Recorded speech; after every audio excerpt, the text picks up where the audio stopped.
Hello everyone, and welcome to Fables Lesson 10. Today we're going to be practicing finding the moral of the fable, Ham and Beans, and we're going to see if we can figure out the foible or positive characteristic of the main character in this fable, Ham. Ham and Beans. Monday morning, Mrs. Grossinger visited the 4th grade. She smiled at the children with her big white teeth. As president of your PTO, I'm pleased to announce that your class has won the school-wide Bean Around the World Geography Contest. Geography contest? Repeated Humphrey. What geography contest? I don't remember entering any geography contest.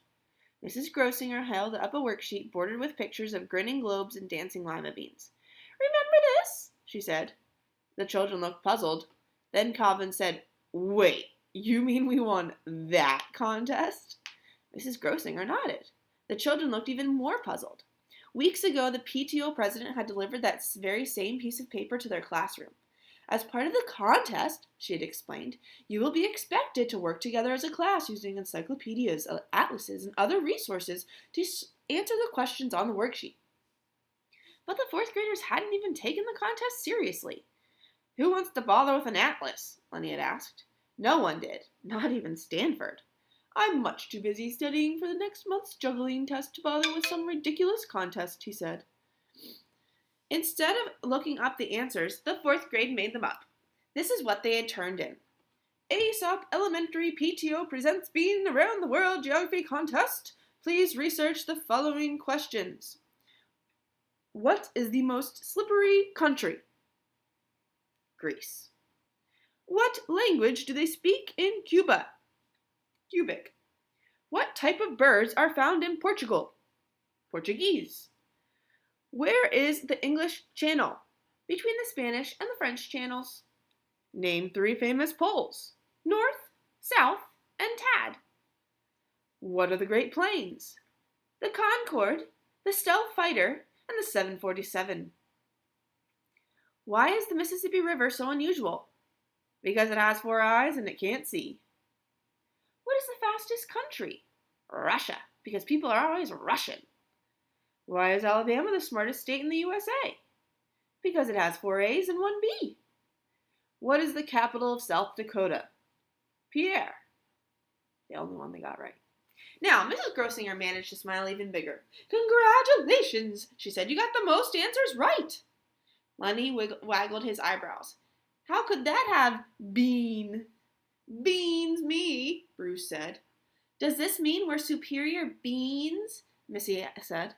Mrs. Grossinger's smile turned frosty. I'm bean-wildered, Jackie said. I've never been so confused, Victoria said. To bean or not show to bean, Lil said. That is the queso. Mrs. Grossinger stopped smiling altogether. Thumping a jar onto Mr. Jupiter's desk right between his walrus tusk and his Lungana pig mask, she snapped. Here's your prize, and stomped toward the door. Be nice seeing you, Bernadette called after her. The door slammed. The children looked at their prize. Jelly beans! Exclaimed Ham Sandwich from the very last seat in the very last row. I love, love, love jelly beans. Can they eat them now, Mr. Jupiter? Can we, huh? Mr. Jupiter nodded. Each of you may come up and reach into the jar, he said. We'll start with the very first person in the very first row. Ham raised his hand. Mr. Jupiter, he whined, do we have to go front to back? Can't we go back to front just this once? Mr. Jupiter shook his head. No, Ham, we can't. But I'll get my candy last, Ham whined again. Did you know, replied Mr. Jupiter, that in the Indonesian province of Badong Badong, where I once raised Komodo dragons, it is considered an honor to be last? But what if there aren't any jelly beans left by the time I get my turn? Ham was whimpering now. What if there aren't enough? There's plenty for everyone, said Mr. Jupiter. But Ham wasn't so sure. Nervously, he watched Bernadette go first. Reaching into the jar, she pulled out 8 jelly beans, 3 pink, 2 yellow, 2 purple, and a green. But that's too many, he howled. Too many! Rachel went second. Shyly, she reached into the jar and picked out 2 orange jelly beans. Not the orange ones, Ham sobbed. Orange is my favorite color. Lil was third. Before helping herself to 1 green, 2 yellow, and 3 purple, she took a deep breath and waxed poetic. A jar full of jelly beans so colorful and sweet, as lovely as a painting and a very tasty treat. Hurry up, huh?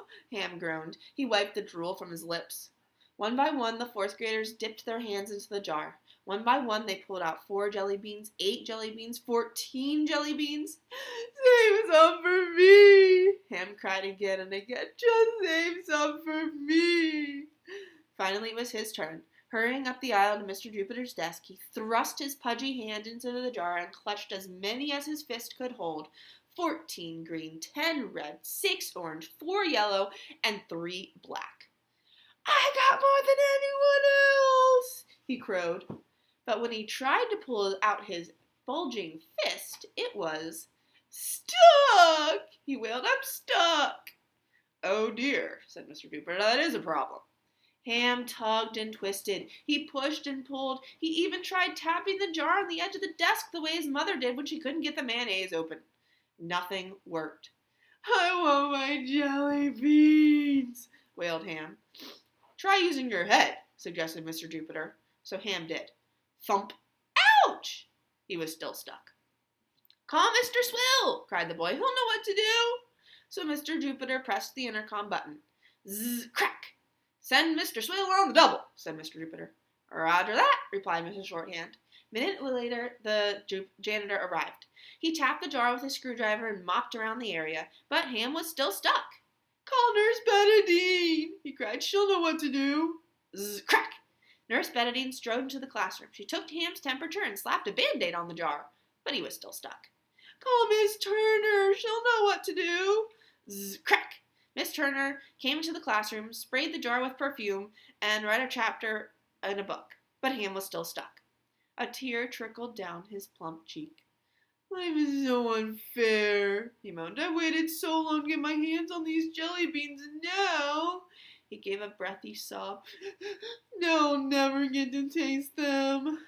He watched, mouth watering, as Amisha popped a pink bean into her mouth. Good. Emberly munched on a yellow one. Yummy. Rachel licked an orange one. Ham gave another little sob. Then, from desperation, an idea grew. What if I dropped some jelly beans? He wondered. Just a few, just enough to pull my hand out. Slowly, carefully, he opened his fingers. 3 green jelly beans rolled back into the jar. That should be enough, he muttered. But his hand was still stuck. He opened his fingers a little wider. 6 orange beans fell back into the jar. Not the orange ones, he moaned. Those are my favorite. But his hand was still stuck. He opened his fingers a little bit wider still. Out fell 7 green, 8 red, and 3 yellow beans. And out came his hand. I'm free, whooped Ham. Even better, in his palm he still had 4 green, 2 red, 1 yellow, and 3 black beans, half a handful. Popping them into his mouth, he chewed, swallowed, and sighed. Delicious. Then he looked longingly back at the jar. Can we have seconds, Mr. Jupiter? Can we? Huh? Don't be ridiculous, replied Mr. Jupiter. So, in this fable, if we think about Ham and what happened to him, we know that in this story, Ham was really excited to have some jelly beans, which is not a bad thing at all. But he got his hand stuck in the jar because he grabbed so many jelly beans. And then he wasn't willing to let any go to get his hand out, and he wanted all the adults to come help him, but nobody could help him get his hand out because the simple fact was his hand was too full. So we know that in this fable, Ham had a foible, and his foible was that he was very selfish or very greedy. He wanted too many jelly beans, and his hand just couldn't fit. Now, this led to Ham having a conflict. His hand was stuck in the jar, and he couldn't get it out. It wasn't until Ham finally let go of some of the jelly beans that he was able to get his hand out of the jar and enjoy some jelly beans.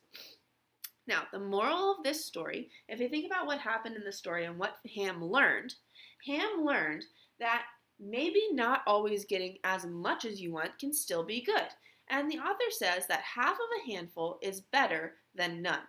So in this case, Ham realized and learned that having half a handful of jelly beans is at least better than having no jelly beans at all.